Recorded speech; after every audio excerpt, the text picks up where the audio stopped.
Hi hello ನಮಸ್ಕಾರ ಎಲ್ರಿಗೂ welcome back to ಪ್ರಣೀರಾ vlogs. ಎಲ್ಲರೂ ಹೇಗಿದ್ದೀರಾ? ಚೆನ್ನಾಗಿದ್ದೀರಾ ಅಂದ್ಕೊಂಡಿದ್ದೀನಿ. ನಾನು ಕೂಡ ಚೆನ್ನಾಗಿದ್ದೀನಿ. ಇವತ್ತಿನ ವ್ಲಾಗ್ ಬಂದುಬಿಟ್ಟು ಬೇಳೆ ಸಾರು ಮಾಡೋದು ಹೇಗೆ ಅಂತ. ಫಸ್ಟು ಬೇಳೆ ಮತ್ತು ಒಂದು ಸ್ವಲ್ಪ ಟೊಮಾಟೆ ಹಣ್ಣನ್ನ ಕುಕ್ಕರಲ್ಲಿ ಇಟ್ಕೊಂಡು ಬೇಯಿಸ್ಕೊಂಡಿದ್ದೀನಿ. ಒಂದು ವಿಸಿಲ್ ಆದರೆ ಸಾಕು.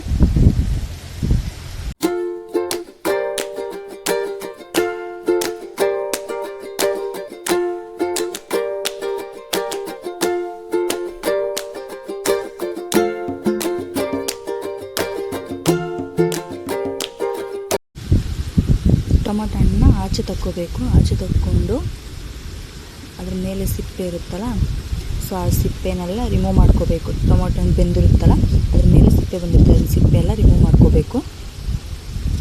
ಈ ರೀತಿ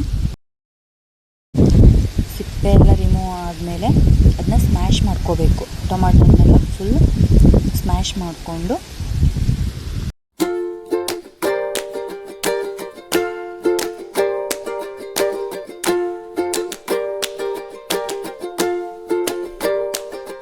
ಟೊಮಾಟೊ ಹಣ್ಣನ್ನ ಸ್ಮ್ಯಾಶ್ ಮಾಡ್ಕೊಂಡು ಎತ್ತಿಟ್ಕೊಂಡಿರ್ತೀವಲ್ಲ, ನೆಕ್ಸ್ಟು ಈರುಳ್ಳಿ, ಬೆಳ್ಳುಳ್ಳಿ ಮತ್ತು ಕೊತ್ತಂಬರಿ, ಸ್ವಲ್ಪ ಕರಿಬೇವು ಅದೆಲ್ಲ ಹೆಚ್ಚಿಟ್ಕೊಂಡಿದ್ದೀನಿ. ಆಮೇಲೆ ಒಂದು ಪಾತ್ರೆ ಇಟ್ಟು ಅದಕ್ಕೆ ಎಣ್ಣೆ ಹಾಕಿ ಸ್ವಲ್ಪ ಸಾಸಿವೆ ಜೀರಿಗೆ ಎಲ್ಲ ಹಾಕಿ ಒಗ್ಗರಣೆ ಕೊಟ್ಟು ಅರಿಶಿನ ಪುಡಿ, ಗರಂ ಮಸಾಲ ಪ್ರತಿಯೊಂದನ್ನು ಹಾಕಬೇಕು. ಹಾಕಿ ಆಮೇಲೆ ಹುಣಸೆ ಹಣ್ಣು ಬೆಲ್ಲ ಮಾತ್ರ ಮರಿಲೇಬಾರ್ದು. ಅದನ್ನ ಹಾಕ್ಬಿಟ್ರೆ ರುಚಿಯಾದ ಬೇಳೆ ಸಾರು ಅನ್ನಕ್ಕೆ, ರೊಟ್ಟಿಗೆ ಚೆನ್ನಾಗಿರುತ್ತೆ ತಿನ್ನಲಿಕ್ಕೆ. ಸೊ ಯಾರೆಲ್ಲ ನನ್ನ ಚಾನಲ್ನ ಸಬ್ಸ್ಕ್ರೈಬ್ ಮಾಡ್ಕೊಂಡಿಲ್ಲೋ ಪ್ಲೀಸ್ ಹೋಗಿ ಸಬ್ಸ್ಕ್ರೈಬ್ ಮಾಡಿ. ನೆಕ್ಸ್ಟ್ ಚೆನ್ನಾಗಿರೋ ವಿಡಿಯೋಸ್ನ ಹಾಕ್ತಾಯಿರ್ತೀನಿ,